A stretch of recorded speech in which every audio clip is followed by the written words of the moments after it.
This is where we forge young warriors. This is where we train both mind and body to the very peak. This is Bhosla Military School, Nagpur. Our story begins with Dr. Balakrishna Shivram Munje, who saw the need for Indianization of armed forces even before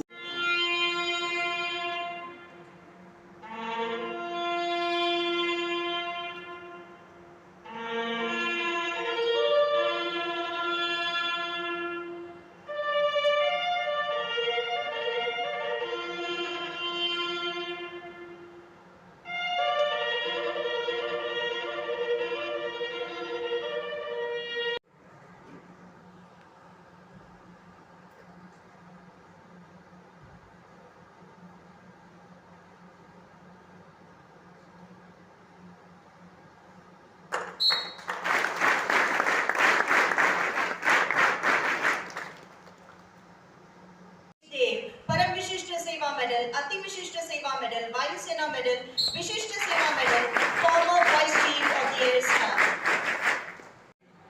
There is passion in ensuring every activity that the school does, is done in a manner that the bar continues to rise higher and higher. Very proud of you, all the school committee, driven by Mr. Shailesh Duglekar, and I'm flabbergasted really. Black of words to say, I didn't expect this. But then I should know that every time I come here, it's always been exceptional, and not only me. Okay, last time the visit, a friend of mine came here. He was A Chief Vivek Chaudhary, Vivek Chaudhary. He was amazed at the display that he saw. कई बार मौका मिला और व्यक्तिगत तौर पर भी मैंने उनको काफ़ी करीब से देखा है. So General Bipin Rawat was an outstanding and a visionary military leader.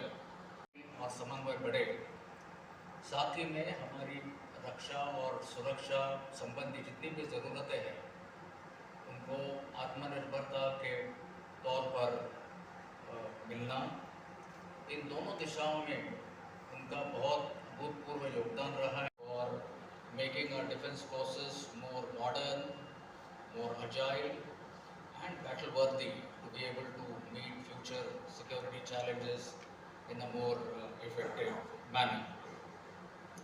सभी के जीवन में एक नई दिशा देने का प्रयास किया. हम लोग हमेशा कहते हैं कि warriors are not grieved, they are celebrated. उसी प्रकार का एक सेलिब्रेशन आज यहाँ पर हो रहा है जब हम जनरल बिपिन रावत जी के उनकी याद में इस सभागार का उद्घाटन कर रहे हैं. और दूसरी ओर जिन्होंने भोसला मिलिट्री स्कूल का एक पौधा लगाया, ऐसे वाशी मुंजे जी, इनके भी प्रतिमा का अनावरण हो रहा है. हम सभी लोग जानते हैं कि वाशी मुंजे जी, इन्होंने जिस समय भोसला मिलिट्री स्कूल की नींव रखी, पराधीनता का समय था, भारतीय स्वतंत्रता की लड़ाई भी चल रही थी, और ऐसे समय कई विचार उस समय सामने आया करते थे. और विशेष रूप से कई लोग ये मानते थे कि आजादी की लड़ाई ये एक बहुत शॉर्ट टर्म गोल है. आजादी की लड़ाई में हम जीतेंगे, आजादी मिलेगी, लेकिन एक ऐसी लड़ाई लड़ने की आवश्यकता है कि जिसमें हमारा समाज इतना सक्षम हो कि फिर हमें गुलामी में नहीं जाना पड़े. और इन्हीं विचारों से प्रेरित होकर हमारे भारतीय समाज में सैनिकी मूल्यों का रोपण होना चाहिए, हमारी सेना का भारतीयकरण होना चाहिए, और हम जो पीढ़ी तैयार करें वो पीढ़ी भारतीय मूल्यों के साथ अनुशासन और लड़ने का जज्बा लेकर तैयार हो, इस प्रकार के विचारों से central Hindu military education society की स्थापना आदरणीय मुंजे जी ने की और भोसला मिलिट्री स्कूल उसके तहत शुरू हुआ।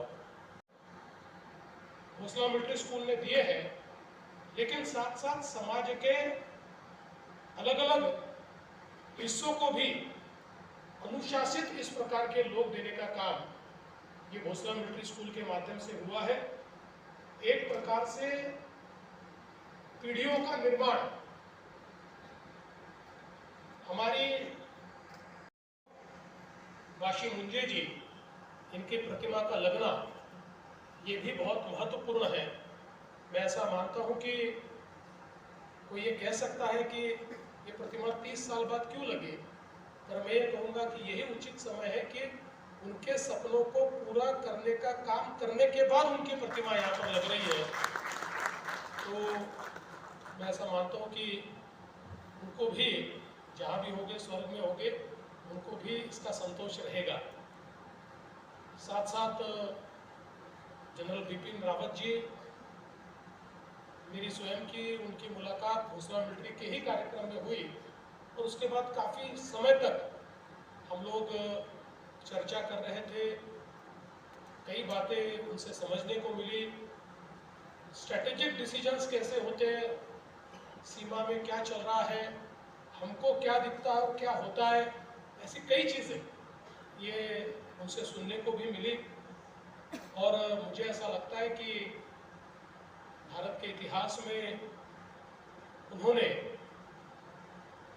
चीफ ऑफ आर्मी स्टाफ के रूप में एक अपनी अलग पहचान बनाई। एक लोगों